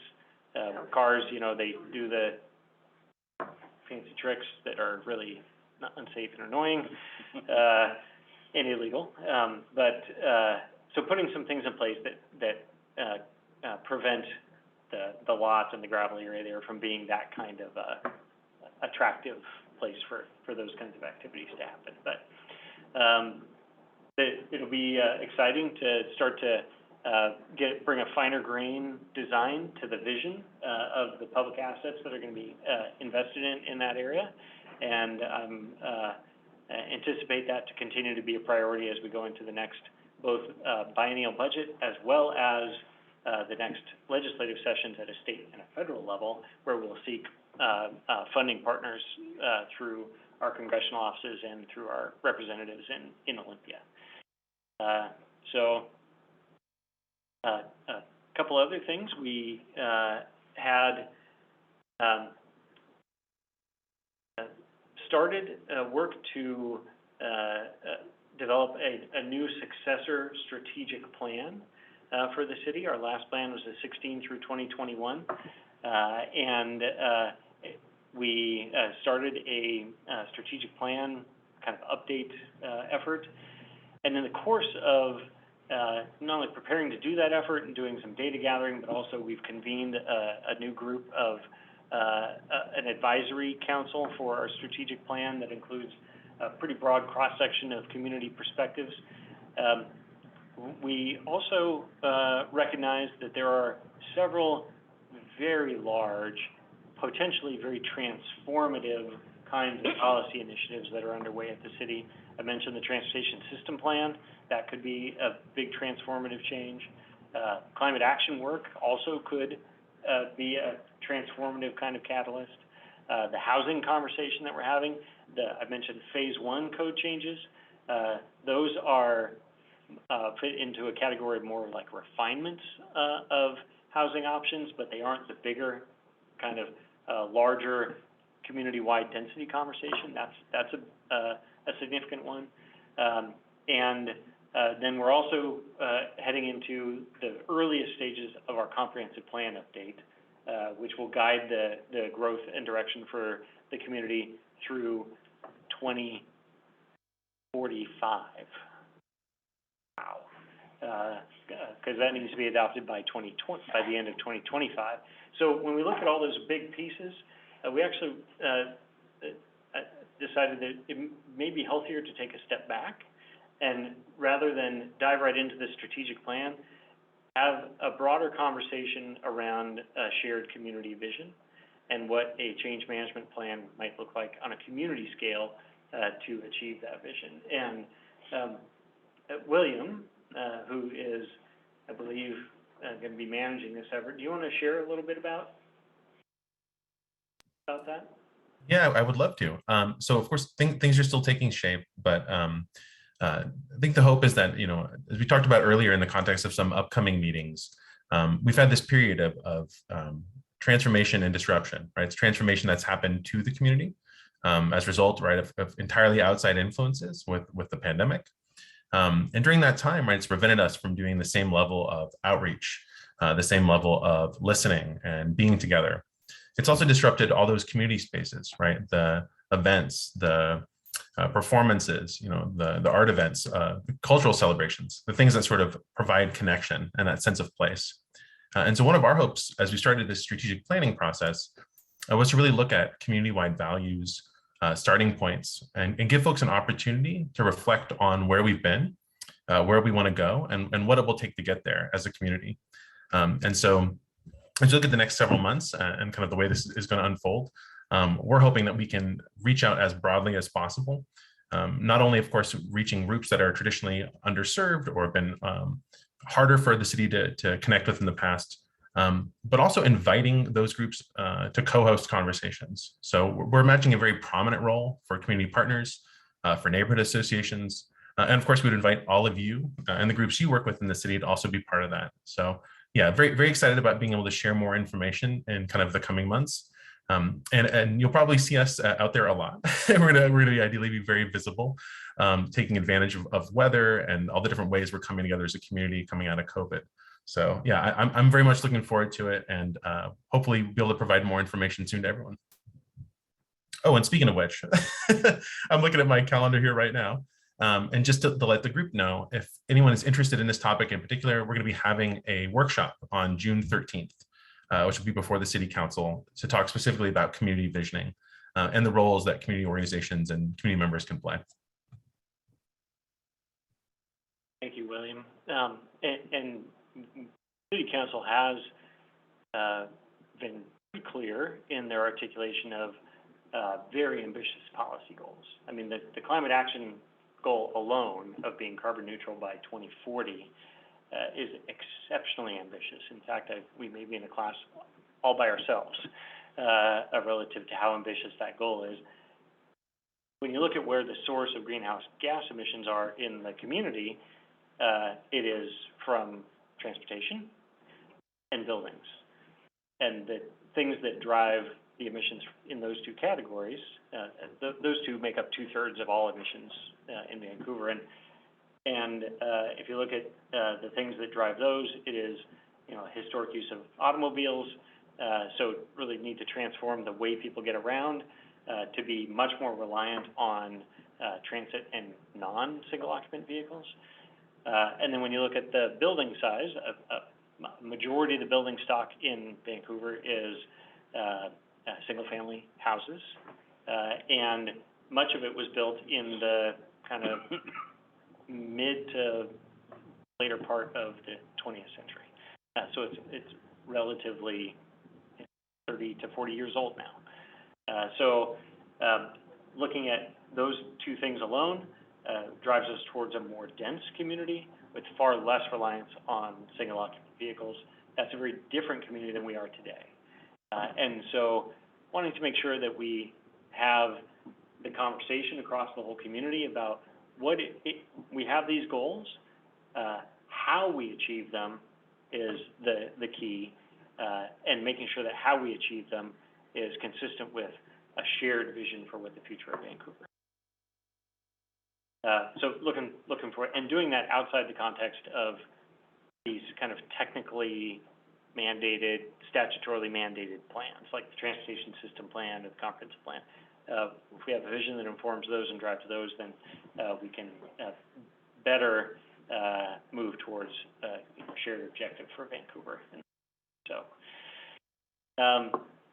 I did want to, we're the last few minutes here, and I did want to just give a quick update on Proposition 2. I think when we last met, it had just passed. Is that, or was it just? We were talking about. Okay, so I couldn't remember whether we were like the week before it went on the ballot, or if we were the week after it went on the, but regardless, I think everyone knows that it passed. Thank you to you and all the members of your various communities who supported Proposition 2.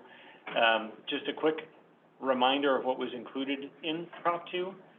It supports hiring a total of 45 new staff for the Vancouver Fire Department.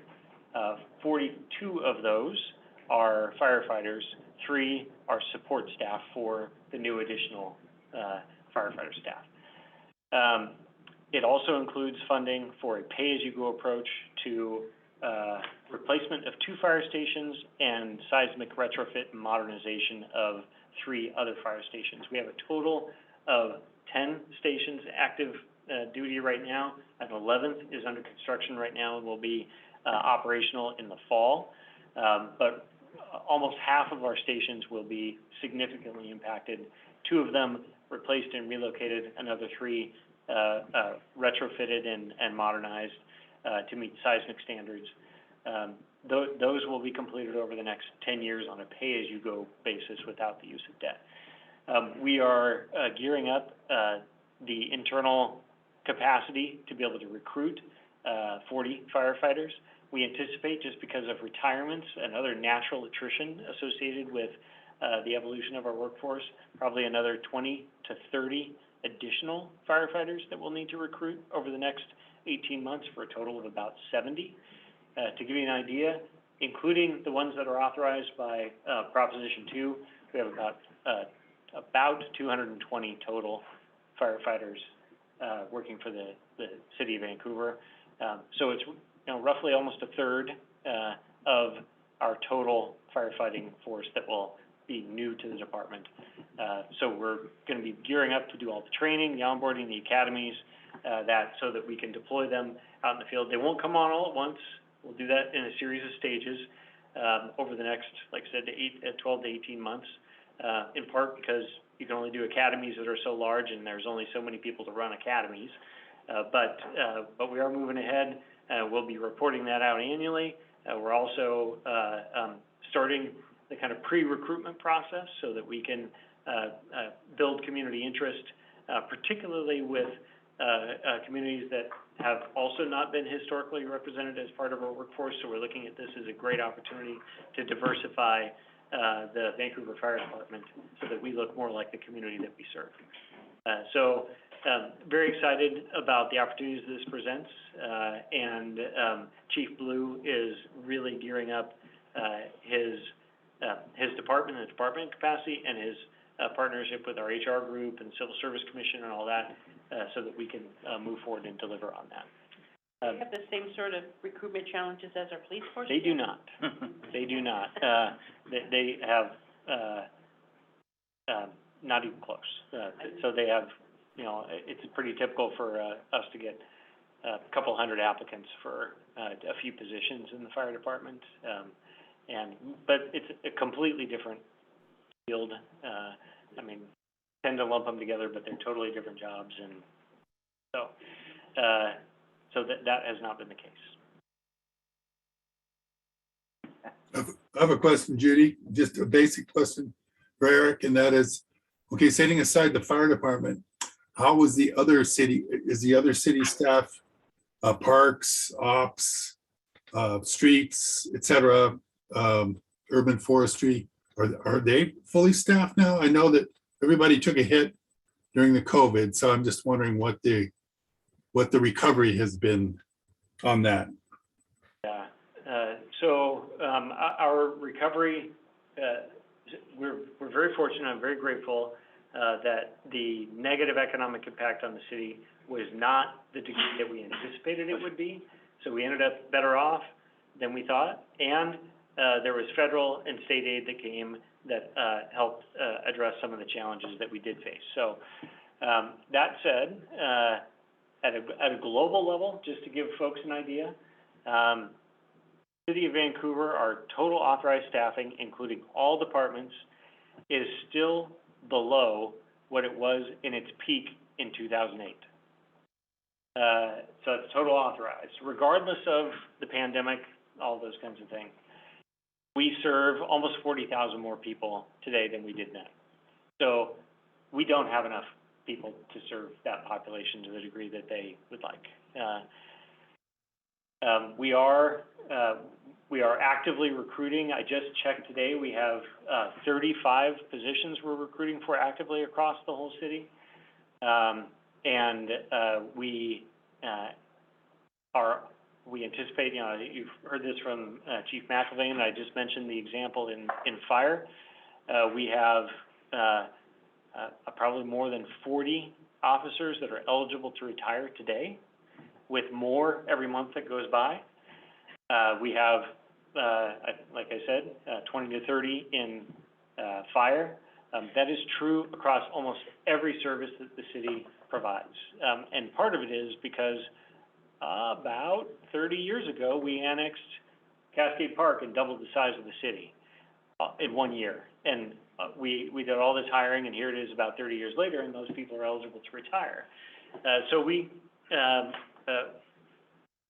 structurally, we don't have the resources necessary to have the workforce sized appropriately to meet the demands of a growing community.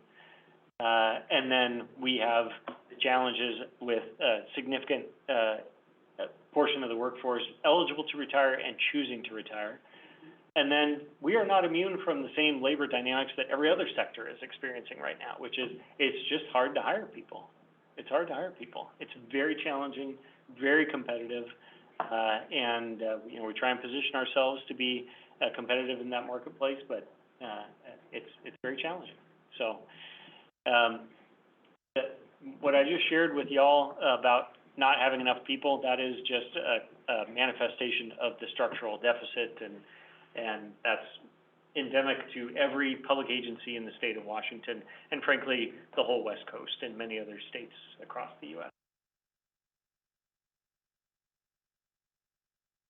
Yeah, I'm just kind of curious along that line, because I feel like the staff the amount of staff that we have is kind of part of the conversation, because we also have a lot of times where we've chosen and wisely chosen to kind of farm things out.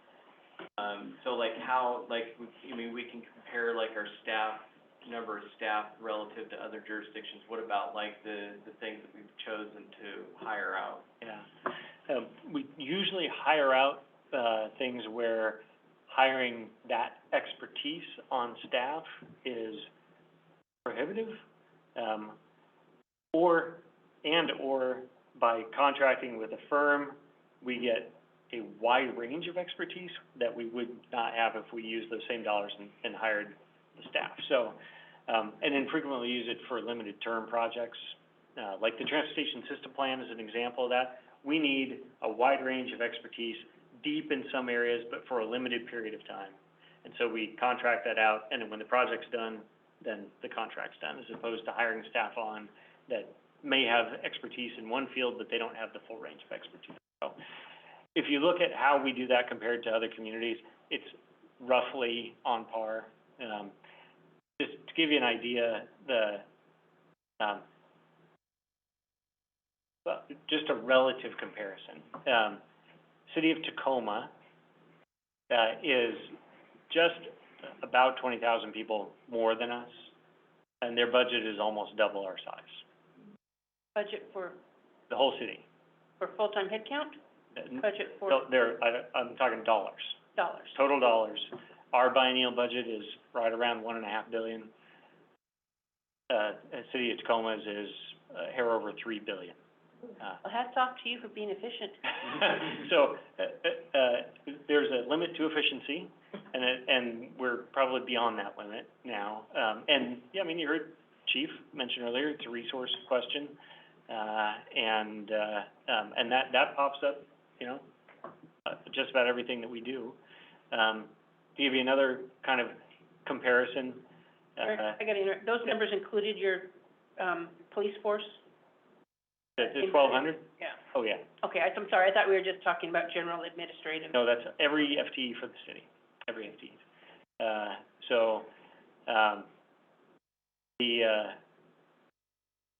If you look at just another kind of comparative metric, the sales tax, per capita in Vancouver is half per capita what it is in Seattle.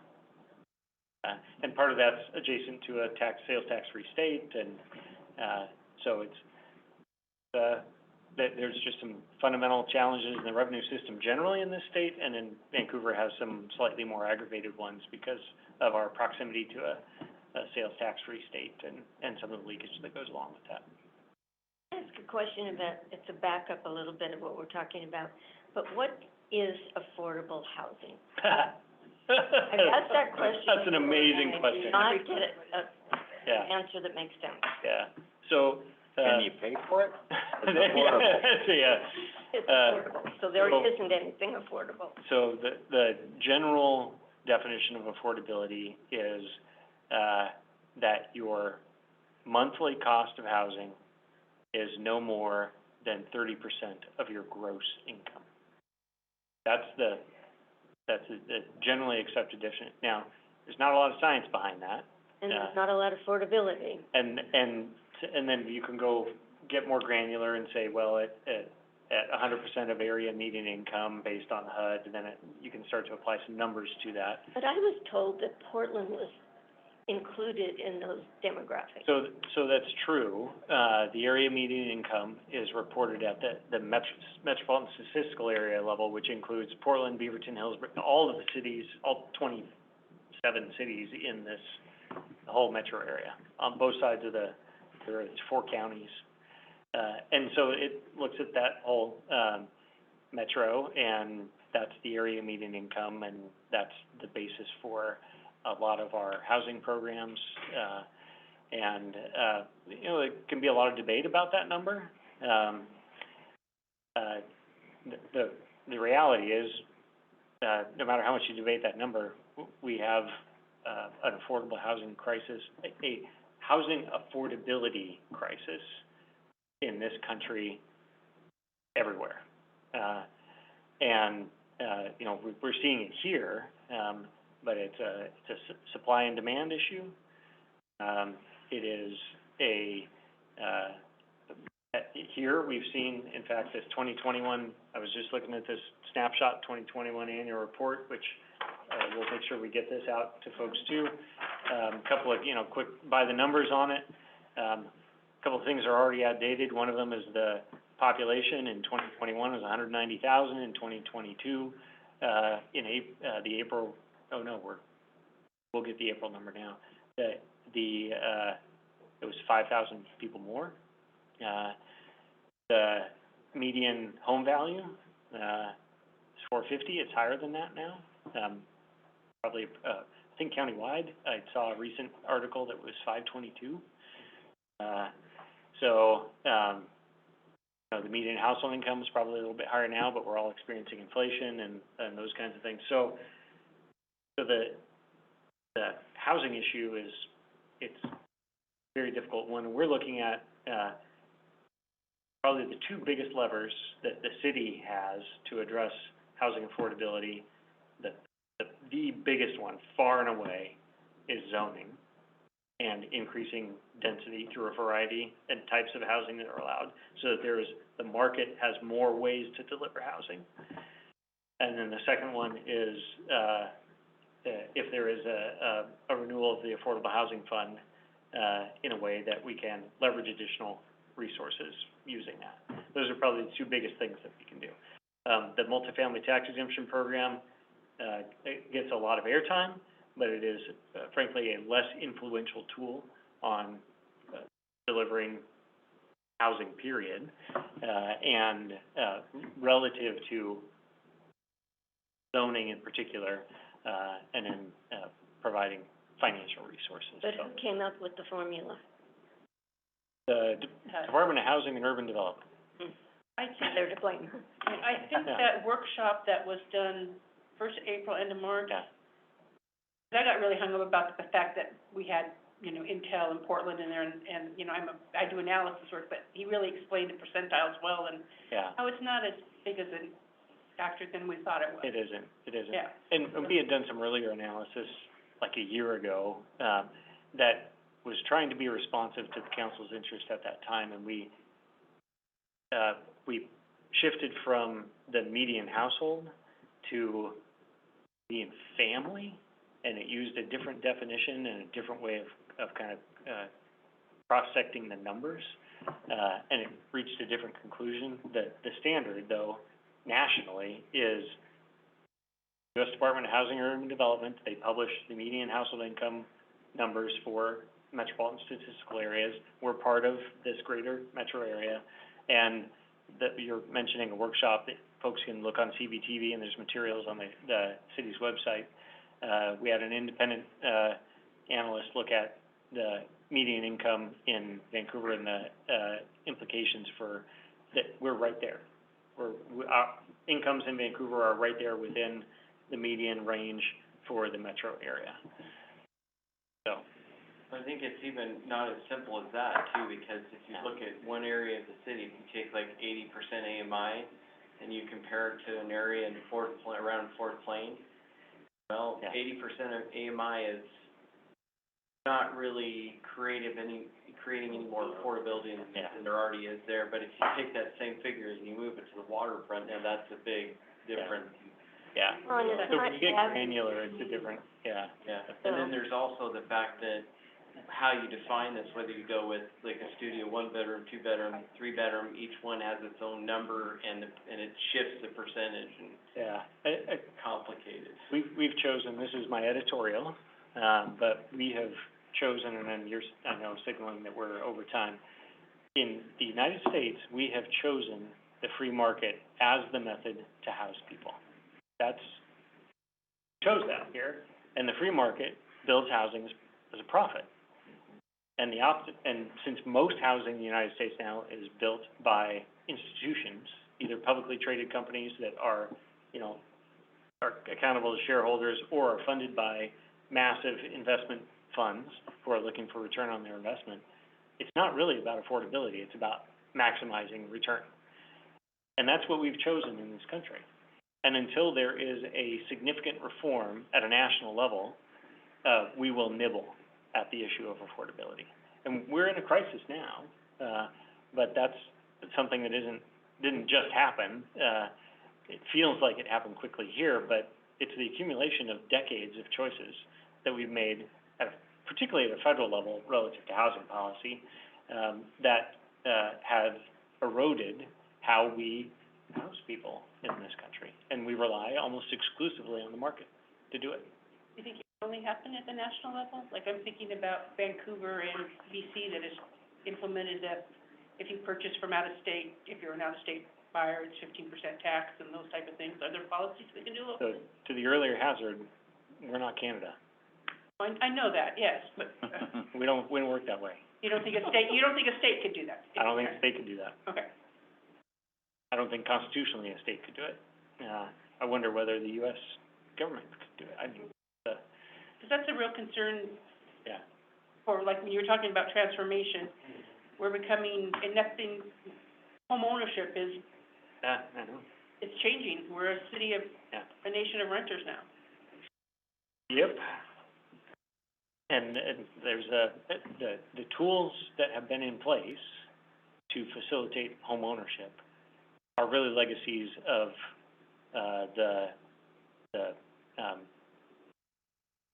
coming out of the Second World War, right? We're limited to certain populations. They were limited to certain populations, and their utility has gone down significantly as the market dynamics, are changing. And Vancouver also has just gotten to a place now where we are a market that is big enough and attractive enough for institutional investors, where we really hadn't been before. Seattle Times had a really good article, and it said that the general population wants to open up these new housing options like Snodgrass is doing, Mhm. but when you ask them where they want to live, Yeah. it's not in those. It's in a single-family home. And that's, and this is speculation on my part, not a speculation. As a country, culturally, we were founded as a country on hey, we don't want to live by your rules, we're going to strike out on our own, right? And then that was when we landed on the East Coast, and then we've just progressed to the West Coast, and the further west you get, the more, hey, don't tell me what to do you get, right? And so here we are in the West-West, and that ethic is still there. And part of it is, I want to have my own single family, my own 10,000 square feet or however much, and don't tell me what to do, don't tell me what to do with it. And we've now gotten to a place where that is, the barriers to that are extraordinary. So might you think that, like the postcards I get saying, we'll buy cash for your house as is right now, are probably coming from some institutional investor who's just sort of a front for this sort of activity? I mean, eventually, if you trace the money back. His name is Phil. By the way, I get them too. Yeah. And that's the thing, is that you get one of those and you're like, holy cow, I can get X money for my house. That's amazing. And I'll have this, well, where are you going to live? Yeah. I mean, so you sell your house and where are you going to move? Double for the next one. Yeah, where are you going to move? It's just, Is there anything we can sell to Elon Musk? yeah. Got a few bucks.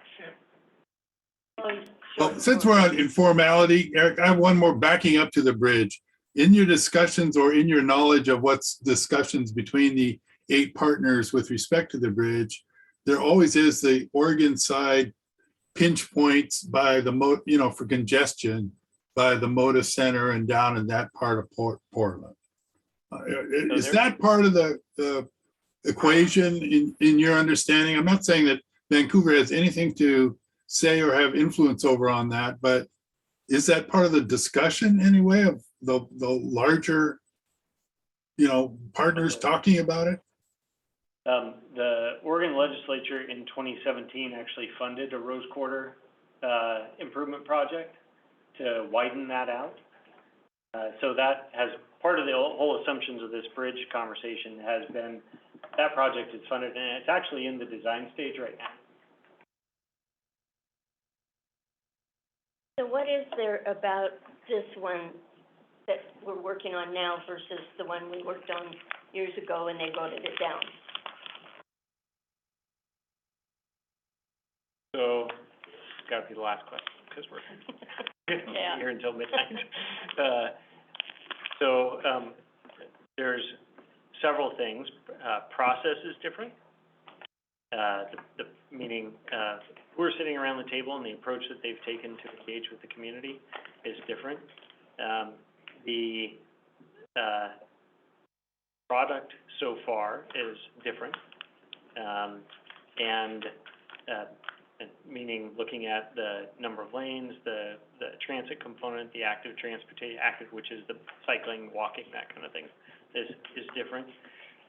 And the community is different, and just I respect that in the past, there were things that have been voted down. We're not that community. Yeah, that's good. So. They voted So- down so- light rail years ago, back Are in we the even nineties. voting on this? It was 1996. 96, yeah. Yeah, so, I mean, Well, it was a We're- learning we're- lesson, we're not- an expensive learning lesson. yeah, but it's, I just a caution against relying on votes that were taken 26 years ago. Because we're not that Vancouver anymore, we're not that Clark County anymore. Thank you, everyone, for your time this evening. Thank you, Eric. Thank you. Chief. Yeah, Thanks, everybody who joined us online. Mark your calendars for July 26th. That's our next time of being together. Have a great evening. thank you. Bye. Thanks, I missed out on. Yeah. They were calling my name, whistling over there. Oh, that's the snacks over there in the kitchen. Thanks, Judy. Thanks, everyone. Yeah, no, it's interesting. You want your card, do you? My, golf cart.